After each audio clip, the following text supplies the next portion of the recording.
this. My motto, your health is your wealth. And so we've been teaching that from, weekly and just engaging with our communities, engaging with people whosoever will watch. And I'm, again, like I said, excited to be in such a place, at such a time as this, helping and serving and changing lives in more than one industry. So this month, as you have seen, and you see my sign above, it's the 2022 Ebony Excellence Celebration. And we are highlighting African American pioneers in the financial industry. Is what I chose to do something this month. And I want to thank you too for all of your help, because without you, Michael, I would not have been able to do so with all that not only I have going on, but that you have going on. I truly appreciate it. No problem.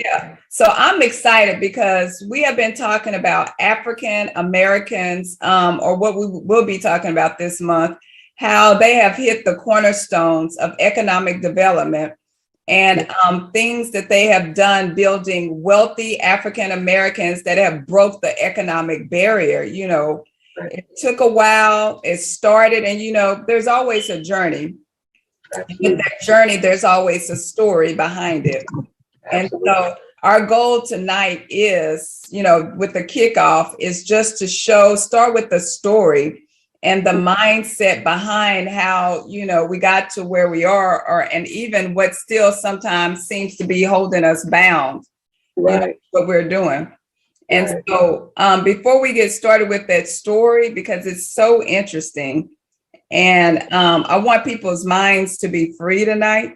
So that we, on the next show can start introducing the legacy wealth that has been built in our communities.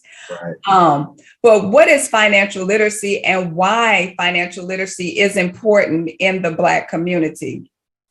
In my research, and then you can add on, in my research, it says that there is a strong link between financial literacy and financial wellness among African Americans. Those who are more financially literate are more likely, it says, to plan and save for retirement, to have non-retirement savings. That means something else, supplemental, and to better manage their debt. They are also less likely to be financial fragile. Now, with that being said, there is a lot of fragility in our communities. And so why the financial literacy I started out with, and why is it so important in our Black community, Michael? Well, the main reason why, and thank you for allowing me the opportunity to share with you. The main reason being is because I've talked to people, over the course of my adult life about things that have been done and things that have been said, and, businesses that have grown and shown different ways of providing a way out, if you will. And most people look at their job, education, and things that they've done. They may have done some things in their community or at their church or even within their own families, happen to help people. And financial freedom is really that's the essence of true freedom, right? Because if you're free and your mind is free, but you can't really do what you're thinking about because of lack of funds, then you're really not free. So financial freedom, I heard it said when in my old business, one of the gentlemen from the Atlanta area said that if Martin Luther King would have been able to put the same, just add one thing more to what he was doing when he was doing, all of the social movements that he did, right? He would have made an economic to say that he wouldn't have worn any clothing that didn't come from a store or a manufacturer or a tailor that was African American, or he wouldn't buy any food from any store that wasn't African American owned, or anything where it entailed money, then that would have changed the course of Black owned businesses, if you will. And I'm thinking that in the age that we're in today, all that's been going on with the pandemic, and employers making people have to take an exam or have to get a shot to keep their job, with all of the African American men that are in prison. Yeah. We got to do something different, y'all. And I heard Dr. George Frazier make a comment that if we as a people don't take a minute and make an assessment of where we are, where we're going, it's not a good place. Right. It's not a good place. And so I was looking at this month being the month that has been designated, yet it's the shortest month of the year. It's only got 28 days in it unless it's leap year. It's kind of been like overstressed, but I believe now is a time for revitalization, and it's a coming forth that we need to do. I've been introduced to the financial services industry a little over 2 years now, and I've seen and heard, read, documented proof this business model can change your life. And I want to be a part of doing that for as many people. We're going to reach out through social media, our family and friends that are close by, circles of people that are within the 6 foot space of COVID compliancy. We need to get the word out. We got to spread the word. And so I'm looking forward to working together with you, Dr. Busha, and everybody that's a part of our business family and team, working with Bloom and the owners. And we're going to push and do some things that they're going to write books about it. I've been saying it, and now we're getting ready to really get it kicked off. So I'm looking forward to sharing this information, over the course of this, what do we call it? The Excellence Celebration Month. Ebony, yep, excellence. The Ebony Excellence Celebration. Oh, there we go. We've been kicking words around. So sorry about that. I wanted to do something different because they always say February is the month for Black History Month, when every day is a day for everything. Every day is something that we should be reflecting upon our culture, Absolutely. And so I wanted to do something and just celebrate. We should always be celebrating, but we're highlighting, of course, what we call Ebony Excellence. And, we do it in excellence, always, whatever we choose to do. Absolutely. Number one, because of who we are and whose we are. And that's because our Father is the Almighty God. And so he's an excellent God. He has everything already planned out for us. He has principles, for us already laid out. And it's up to us to do what we need to do. Absolutely. So, to kick it off, like I said, because there's so much that we can talk about, so much that we can highlight, but we had to hone in to, something specific, because this could be like all day thing, studying and just putting together information. And we want to, just like I said, just dab in and just touch base and just let, highlight how we have over the journey gone through the process, been able to break some barriers, a lot of barriers that those who are listening that you may already know or may not know of, but we're just highlighting that. And we just thought we would bring that before you and how it relates to the industry that we are in changing lives, of course, and how it's not just changing lives now, but it changed, lives in the past, present, and it's going to future change some things that, we're looking forward to. So we're going to start with this one particular person.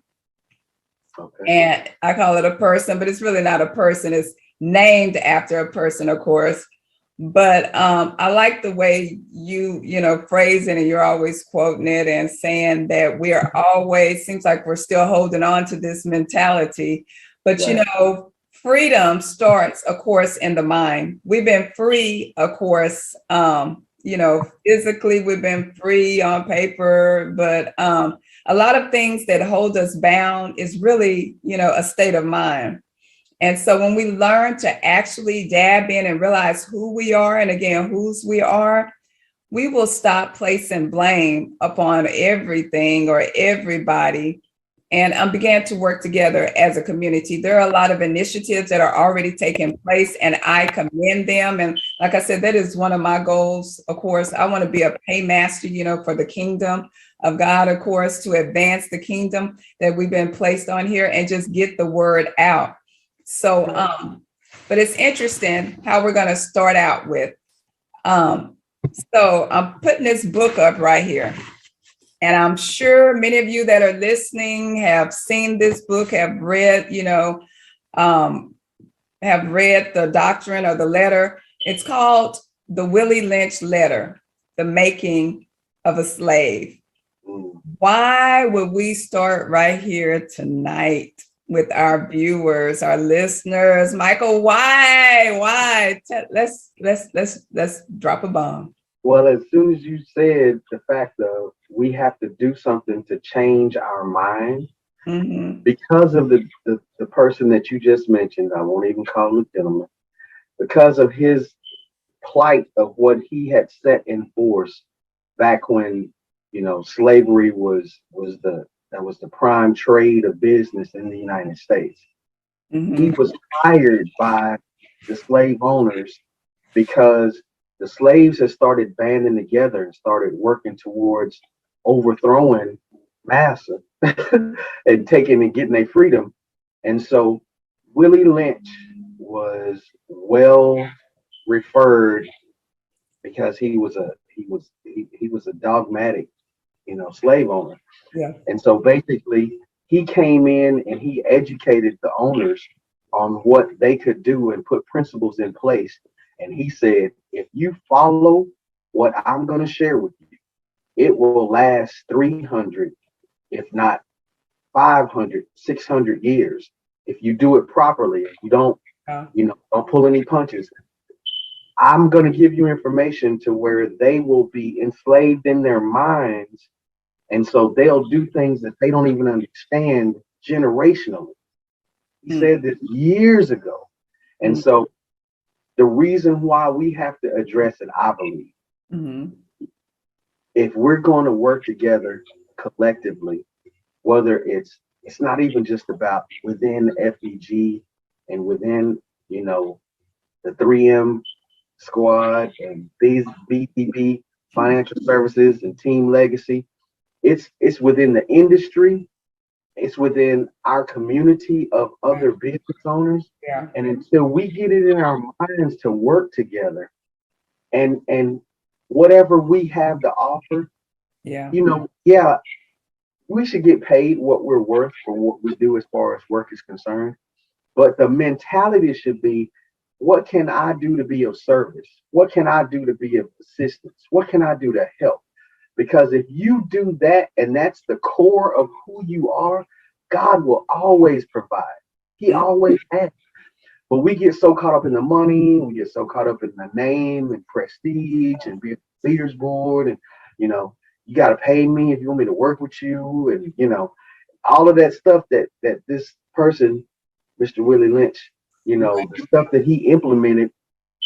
And I don't know if you're ready for me to dive in just yet. Yeah, I'm going to ask you a few questions. So you say I got my glasses now. No. Oh, man. I need to get mine too. I got you. Let's go. No, but looking at his letter that he left behind, I know that there was a lot of controversy behind it. And it was actually delivered at the Million Man March. Right. It became more aware. And so, like I said, there's been a lot of controversy about it, but there's some truth, I believe. We're not here to debate or anything like that because of where we are today and how we seem to still treat one another and how we are still enslaved in our minds. Right. And when you look at this letter, he talks about how to control your Black slaves and how he has outlined so much in it. He said, I have outlined a number of differences among the slaves, and I take these differences and make them bigger. He said, I use fear, distrust, and envy for control purposes. Let's talk about that because we know today we deal with fear, on all levels. We deal with distrust. Our culture deals with distrust. Right. And we deal with, control. Right. It's amazing because And envy. Mm-hmm. Those three things, they're not just things that culturally that we should have to be worried about, because the Bible speaks of those things being problems as well. So, but because of the way that Willie Lynch came in, right, and he started, implementing that tactic, we do it to ourselves. mm-hmm. And so we have to break that mental prison that we're in as a culture, as a people. So the things that he put in place and the things that he started, they're still going on today in the new millennium in 2022. Wow. And that started hundreds of years ago, and we still doing it. So I really believe in order for our businesses to really flourish and our businesses to really grow, and we get to the point to where we're working together like other organizations and other cultures of people, not just within FEG, but just period across the board. If you look at the other nationalities of individuals that in the United States, they look at the United States as the land of opportunity, right? And we've been here for years, but because of this programming that we're dealing with, we don't work together in a magnitude to make a difference. And that's what, to me, that's what this month in 2022, that's what this month means to me. We're going to make a magnitude to make a difference. It's a magnitude movement of change, of reprogramming our minds, of working together across the board. And let's get the financial issues that we have, that Dr. Fraser says, that are underlying. We put all of our emphasis on how many degrees we have and what profession that we have. And we don't really put the value in building something that we can pass on to our kids and our grandkids, because you can't pass a job on to somebody. Right. Those benefits that you have as a six-figure employee. Right.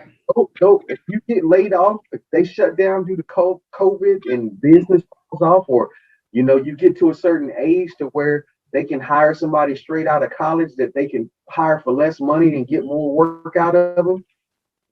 What are you gonna do? You got to do something different.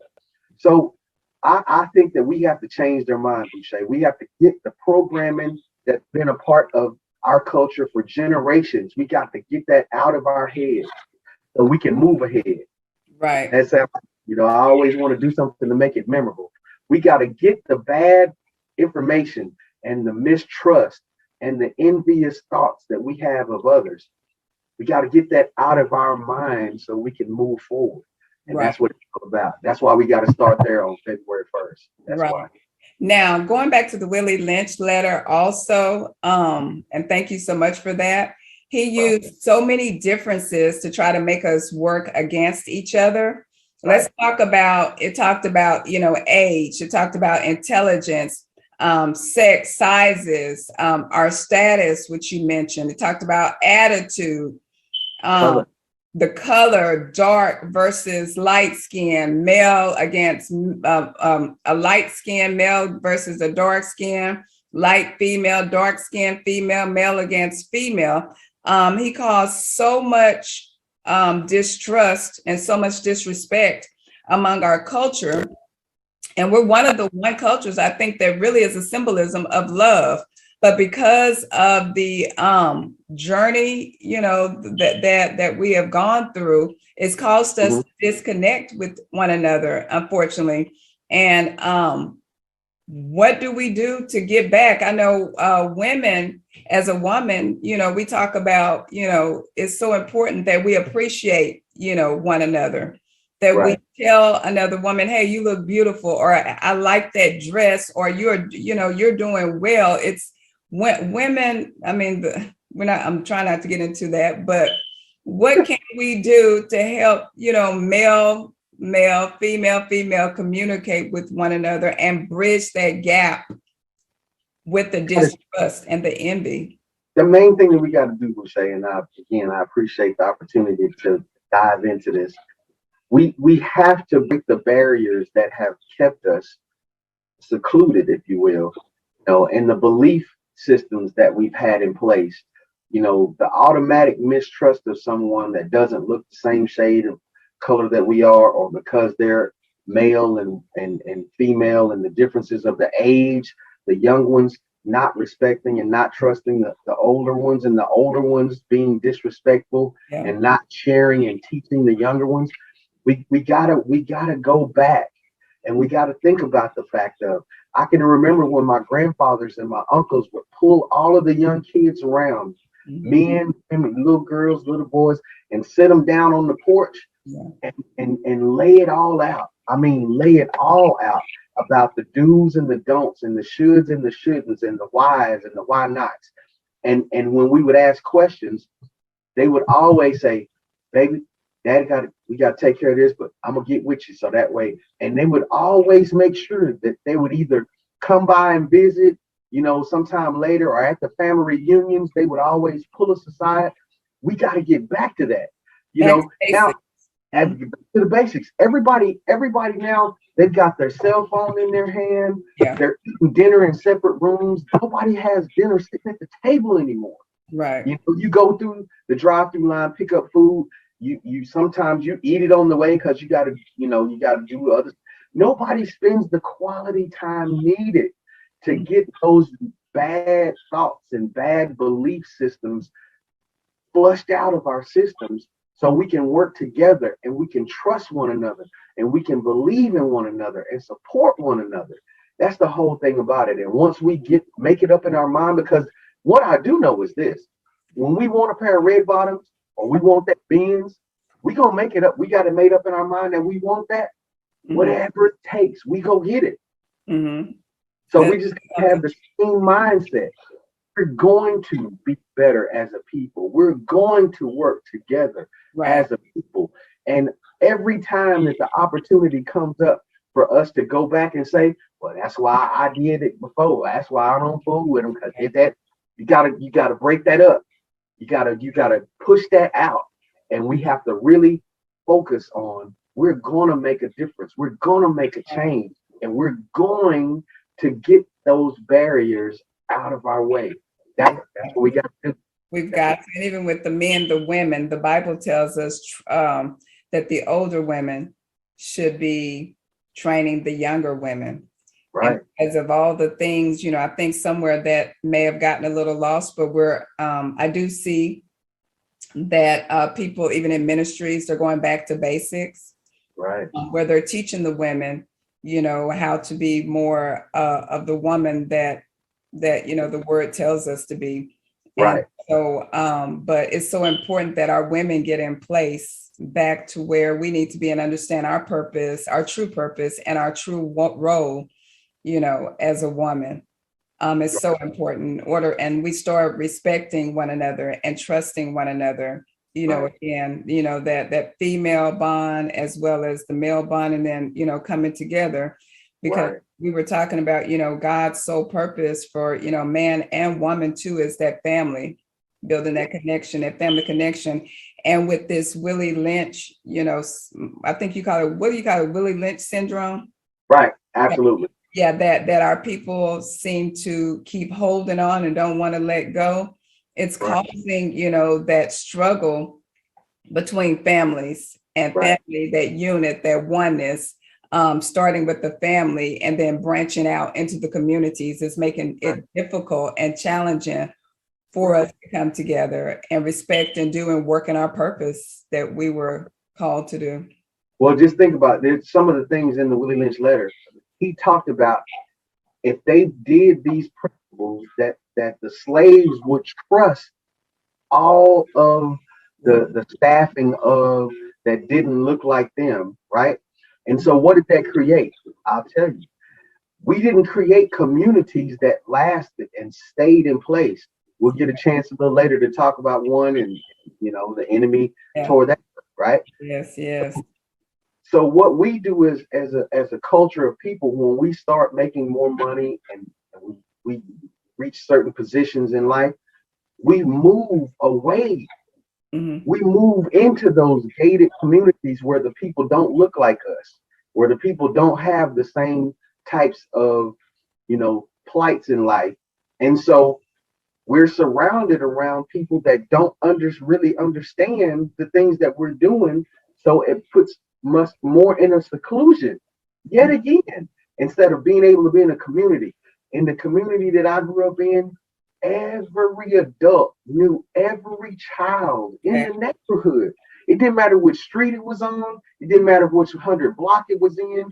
And so if somebody did something in the 5400 block of Teos, my grandmother, my mother, and my father would know. And this is all prior to cell phones.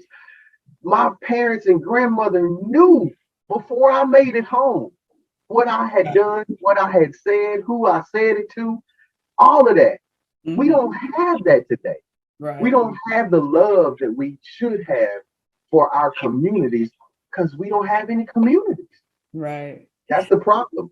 I'm laughing and just kind of relating to what you said, because even my son, I remember him going to school, being in kindergarten, and his kindergarten, and he went to Pastor Tony Evans, the what is it called? Oak Cliff Bible, right? Right. And so his teacher just so happened to be a member of our church. Okay. And so she was his teacher. And I remember, and he is very studious, well-mannered, no problems, with our children. But I remember one day he got in trouble in school, and just what you said, because we had built that community. And I believe in, community and communicating with our teachers. A lot of times we want to communicate with our teachers, also the education system who has our children. And I know I sidetracked, but learning begins at home with the family first before you send them off. And so I did work with my children before they went off to school. But I remember he got in trouble. She whipped him before but we had that relationship. Right. She could get him and then call us. And we didn't have nothing, because we, that child, you worked with him. Like you said, we tend to get somewhere and then we move off here, move off to different places. But because we built that relationship within our ministry, our church, and just so happened she worked for the school and she was his teacher, she was able to do what she thought was best, because we knew it was going to be legal, ethical, and moral, and she was not going to do anything. And obviously he needed it. Right.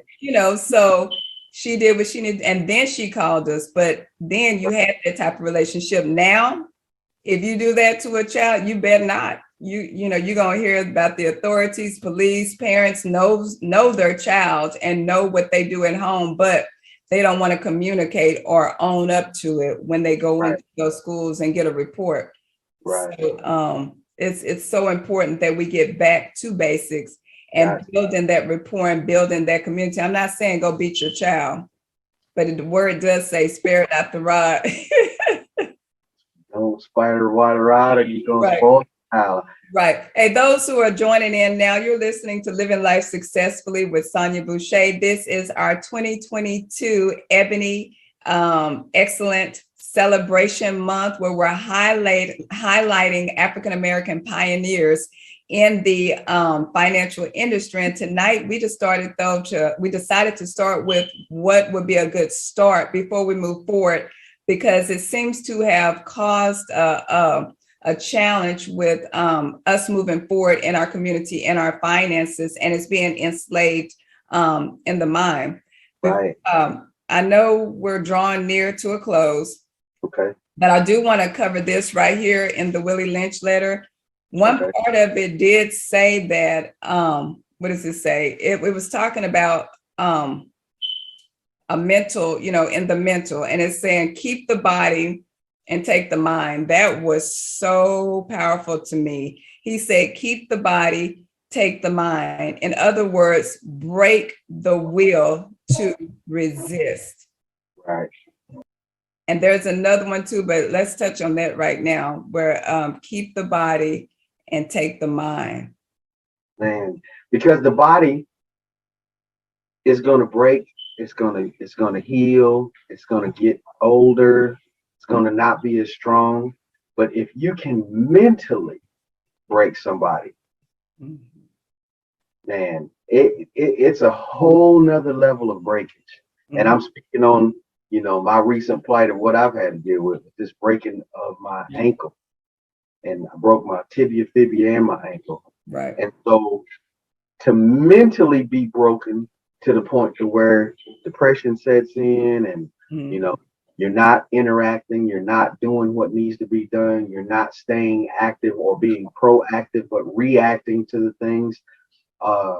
It could be a mental flush, if you will. And there are a lot of people that have gone through experiences in life that mentally it broke them and they didn't come back, you know. Right. And so that's exactly what Willie Lynch was telling them. If you get their minds, their bodies will do whatever you tell them to do, because mentally they're going to be responding to what you tell them, responding to the programming that you put in place. So it's a powerful tactic, and we can do something about that, though, right? We can put the information that we get from, you know, our business partners and the company owners and the industry experts and the carriers. We can look at the things that we've experienced in the past and use those as learning experiences, building blocks to build upon to get to where we want to. And if you think about it, if you're ever cast down into a hole, right, and people want to bury you, so they throw dirt on top of the hole, right, there's two ways to look at that. You can sit in the hole and let the dirt bury you and you suffocate because of the dirt. Or as they throw the dirt in the hole, you move out the way and let it hit the bottom of the hole and you pack it down and you step on it and eventually you can get out of the hole, right? Right. So what I'm thinking is, in February of 2022, I've been fortunate and blessed enough to be around Dr. Boucher's, the Alice Comers. You know, we got our business partners, Richie Rich and Mika Evans, Uncle Hank, you know, and then we got industry giants such as Chairman of the Board, Ron Blumenkemper. That's my dude. I call him Bloom. We have Ron Petronovich, who is the company CEO, and then we have Bill St. Clair, who is the company president, that we have personal relationships with. They don't look like us. They are willing to throw the dirt in the hole.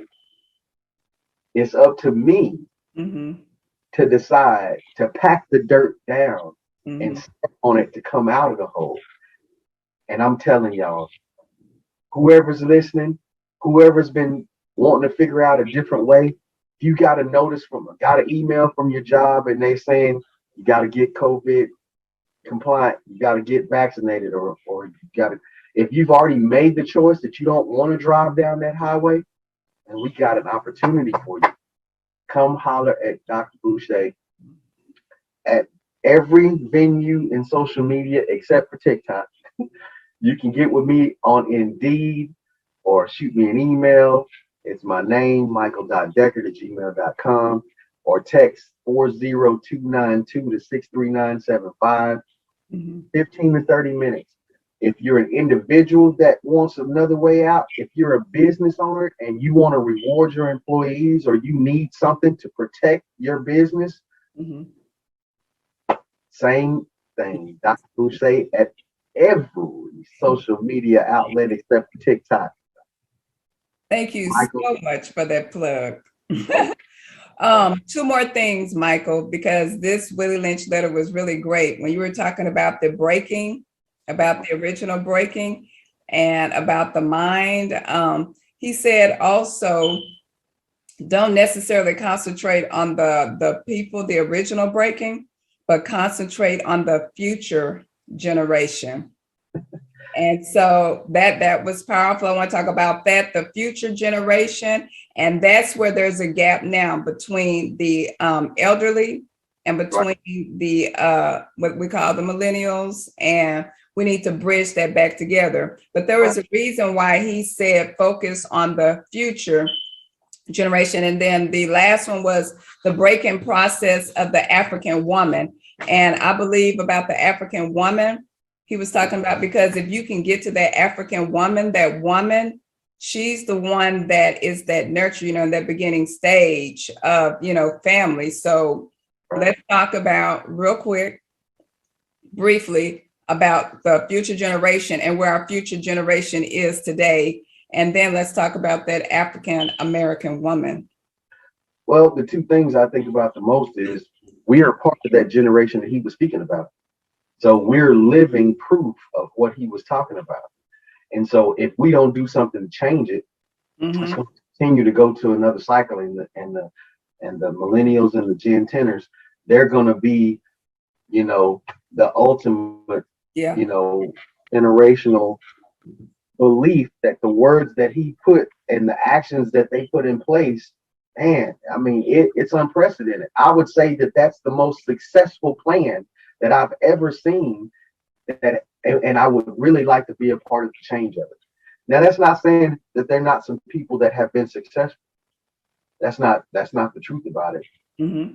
But as a culture and as of the larger amount of people, man, it's looked at a statistic, and 2.7% of every business that's open today looks like it's African Americanly owned. And so I don't think that we survived slavery and that we survived all of the Jim Crowisms and everything that was done and put in place. I don't believe that Martin Luther King was assassinated and Malcolm X killed for the efforts that they made for us to get this close and not cross over. Too close. We are too close.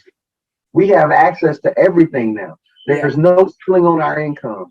We have access to the $8.5 trillion vault. We have like Bloom and Petro and St. Clair that have offered to assist us to tote out as much of it as we can grab, right? Yeah, without it being illegal. So true. Yeah. Now, an African woman, it read, take the female and run a series of tests on her to see if she will submit to your desires willingly. It says, test her in every way because she is the most important factor for good economics. If she shows any sign of resistance and submitting completely to your will, the letter said, do not hesitate to use the bullwhip on her to extract that last bit out of her. He said, though, don't kill her, because in doing so, you would spoil good economics. And so I'm not going to read the entirety of it, but it's saying that, you know, the woman, like I said, is where when that child is born, she's going to be the one most generally in that child's ear. Right. And that's where, you know, when the male, you know, they took the males from the house, they divided the male from the women.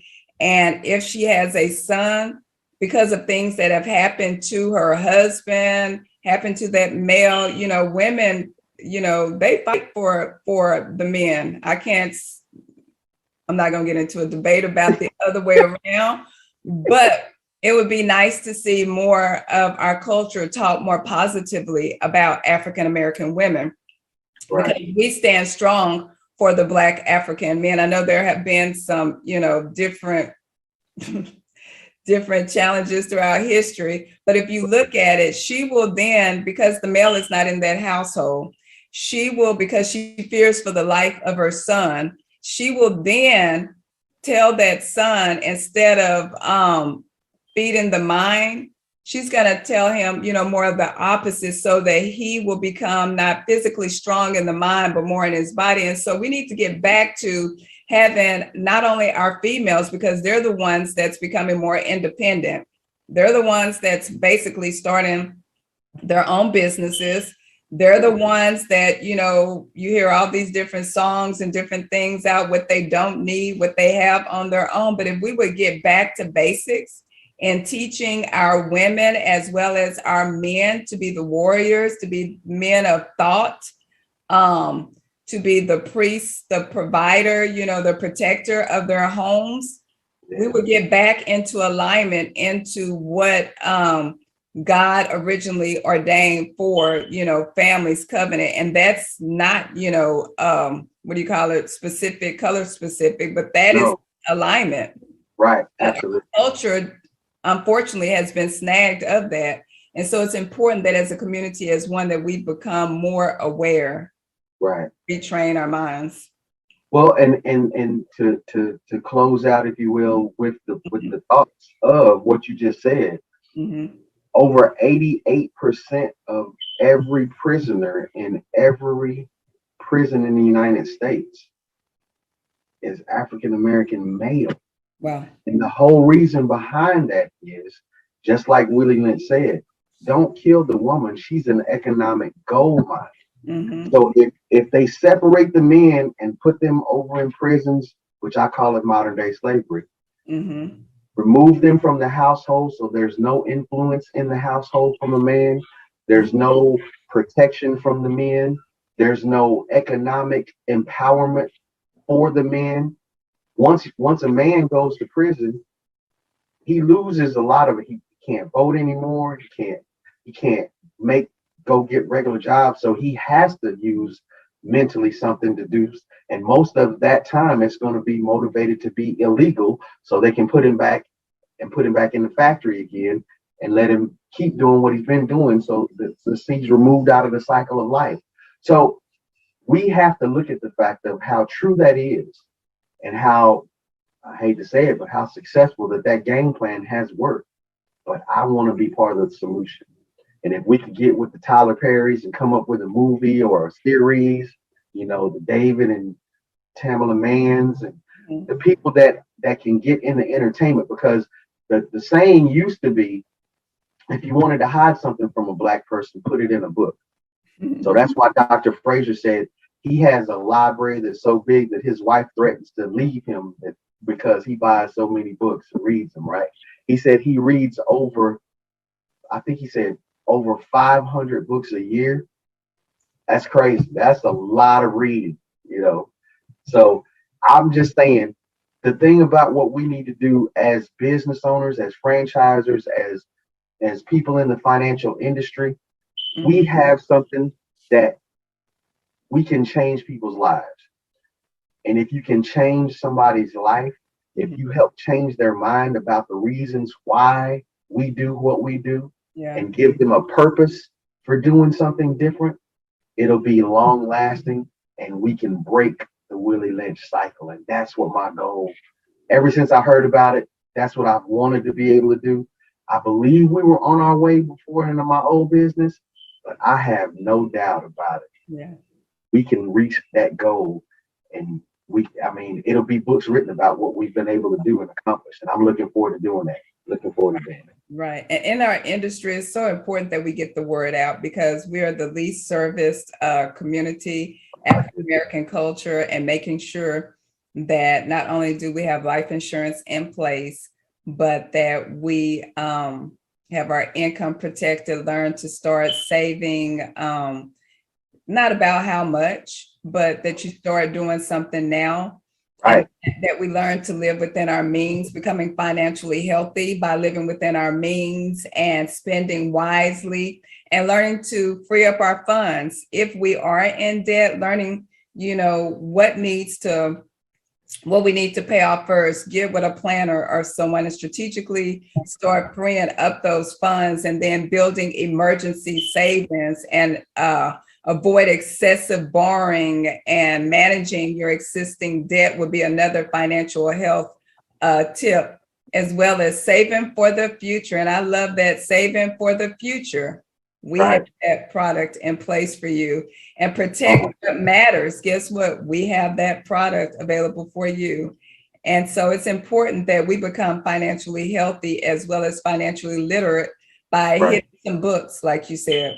We don't want to be hitting some books, read magazines and online publishers about financial literacy, use financial management tools that are available to you, listen to podcasts that are available to you, listen to Living Life Successfully with Sonja Busha. I'm giving financial tips. I'm telling you what's available out there, but it's up to you to take the information and make sure you book an appointment on calendly.com/Coach Sonja Busha, or with Michael Deckard, or with some of the other people that you see in our community. Start doing business with us. Get rid of that Willie Lynch syndrome and going into other places and thinking that we don't know what, or just not understanding Right. you're doing, that's basically what it is. You know what to do, but because of that respect or that trust factor that we talked about earlier, it's hard to get beyond that. And a lot of times we don't want to do business with even our own culture, and then read government resources and learn more about math and break your consumer mentality and break the Willy Lynch mentality syndrome also, to start getting ahead and working together. Because we spend the money. We spend the money. We are the most sought after community of consumers, because they said that in every other culture, the money circulates in their community anywhere from 10 to 20 times before it ever leaves. When we as a people get paid, the money doesn't last in our community longer than 2 circulations at the very most. And the main reason why is because our community isn't together. We have to leave outside of our community to go do everything that we need, everything that's needed. We have to go outside the community to get it. We got to change that, y'all. Let's change that. It's simple stuff. It's nothing complicated. Just get with us, set aside time. I promise you, we'll change your mind. That's what it's all about. I am so excited that we had this time with you. I do hope that you put your information, of course, in our chat box, that if you have any questions, again, we will be coming back. We're going to start with highlighting, of course, some of the African-American pioneers that have just done astronomical work, phenomenal work in the industry, the financial industry, people who have that were trendsetters, that crossed broke that barrier in the economic development. And I'm excited about it. And I'm excited about being able to educate you and be with you. So make sure you tune in this month to Living Life Successfully, excuse me, with Sonja Busha, as we go down that journey together, as we talk about the initiatives and different things that are in place for you. Before we close, do you have any closing words, Michael? Hey, I'm just telling y'all from the perspective of growing up the way that I grew up, that my parents knew, they must have known, that this was going to be my mantra, if you will. So they taught me how to think outside of the box, right? And my dad being a pastor, and now that I'm in the financial services industry where, we don't have to die to benefit from the policies. Had I had access to the information that I have now and had my father with the right type of coverage, the things that he's dealing with now would be easier for him to deal with. So unfortunately, I have to be in the position to where I have to watch and I have to be a part of the support. Mm-hmm. Don't wait, y'all. Right.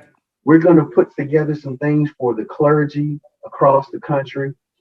Doesn't matter what denomination, we can put together some retirement stuff, because it's nothing worse than seeing a pastor that's been preaching for 50, 60 years. Right. And when he's too old to preach and get that payment for Sunday's work, he ain't making no money. And then his health is debilitated because he's gone in the hospitals and prayed for people for years. Mm-hmm. And now that he can't go, he doesn't have a policy with living benefits that he can benefit from. So now the first lady has to go into the church and ask everybody, can they do something to help them? Man, come on, it's time out for that. Yes. It's the new millennium. We have something that we can put in place. If you're a business owner, if you got 5 employees, if you got 10, if you got 100, if you got 1,000, if you work for a Fortune 500 company and you're a benefits coordinator, get with Dr. Busha and myself and let us get you in place where there's COVID coverage that you could potentially, get for your clientele. We have key man executive policies that can be bonuses. All of that stuff is write-offable. It's write-offable. You can write it off. It's a benefit that you can protect your business, protect your employees. Most of the time, employees are like family, right? Protect your employment family and protect yourself. It's time to make the change, y'all. Yes. It's time. I agree. It's time. Let's get it. So with that being said, hey, let's go build a legacy of wealth creation, and in the Black communities and every community across the nation. I know that we're highlighting the Ebony Excellence, and I'm so happy to be a part of that. But we're changing lives in every culture, and we're wanting to make sure that everyone has something in place that they are able to build, be first, free in the mind, and build legacy for your families. Absolutely. So with that being said, like you said, it's what you say, it's time for that. It's time for that. Guess what? and I do not own the rights to this. You know, it's my time. It's your time. I've been waiting for to do it. The rights to this. And let nothing hold me down. Gotta do it. It's your time. Because I may not get another chance. I believe it. If I want it, I can have it. I believe it. What you say? Done with falling, done with losing. I can do it. I think I'll tell myself again. I can do it.